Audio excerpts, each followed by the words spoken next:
नमस्कार दोस्तों, हमारे एक और नए वीडियो में आप सभी का स्वागत है।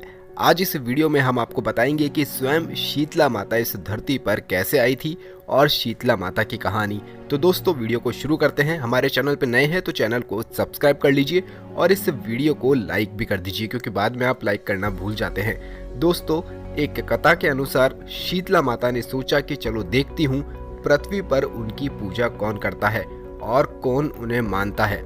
शीतला माता बूढ़ी माता का अवतार धारण करके धरती पर राजस्थान के डूंगरी गांव में पहुंची और देखा कि गांव में उनका मंदिर ही नहीं है और न ही कोई उनकी पूजा करता है।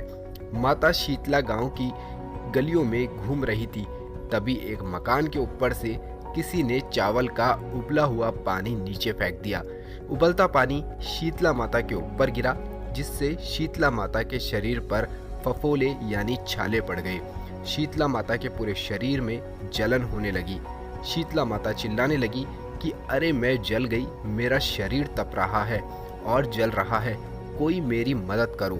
लेकिन उस गांव में किसी ने भी शीतला माता की मदद नहीं की। एक कुम्हारन अपने घर पर बैठी हुई थी। उसने देखा कि बूढ़ी माता काफी जल गई है और उसने उस बूढ़ी माई पर खूब ठंडा पानी डाला और बोली, हे माँ, मेरे घर में रात की बनी हुई राबड़ी है और थोड़ा सा दही भी है, तू दही राबड़ी खा ले।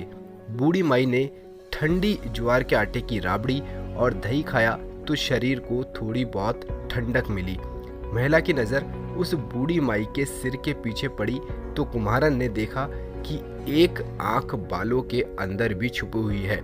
ये देखकर कुम्हारन डर के मारे घबराने लगी और वहां से भागने लगी। इसी दौरान बूढ़ी माई ने कहा कि रुक जा बेटी, तू डर मत, मैं कोई भूत प्रेत नहीं हूँ, मैं शीतला देवी हूँ। मैं तो इस धरती पर ये देखने आई थी कि कौन मुझे मानता है, कौन मेरी पूजा करता है। इतना कहकर माता चार भुजा वाली हीरे जवाहरात से आभूषण पहने, सिर पर स्वर्ण मुकुट धारण किए अपने असली रूप में प्रकट हो गई।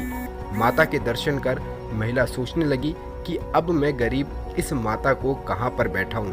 उसने देवी से कहा कि मेरे घर में तो आपको बैठाने तक का स्थान नहीं है, आपकी सेवा मैं कैसे करूं। शीतला माता खुश होकर उस महिला के घर में खड़े एक गधे पर बैठ गई। उन्होंने एक हाथ में झाड़ू और दूसरे हाथ में डलिया लेकर महिला के घर की दरिद्रता को झाड़कर डलिया में भरकर फेंक दिया। साथ ही महिला से वरदान मांगने को भी कहा।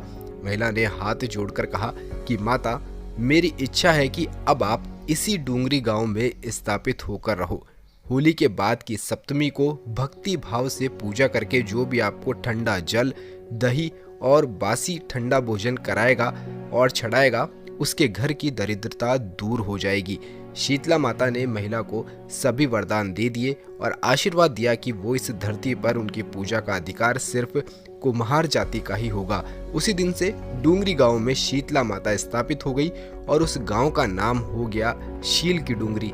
शीतला माता अपने नाम की तरह ही शीतल है और वो अपने भक्तों को हमेशा भला करती है और अपने भक्तों को खुश रखती है। तो दोस्तों, आपको ये शीतला माता की कहानी कैसी लगी कमेंट बॉक्स में ज़रूर बताइएगा और अपने प्रियजनों को ये कहानी शीतला माता की ज़रूर फॉरवर्ड कीजिएगा। हमारे चैनल पर नए हैं तो चैनल को सब्सक्राइब कर लीजिए।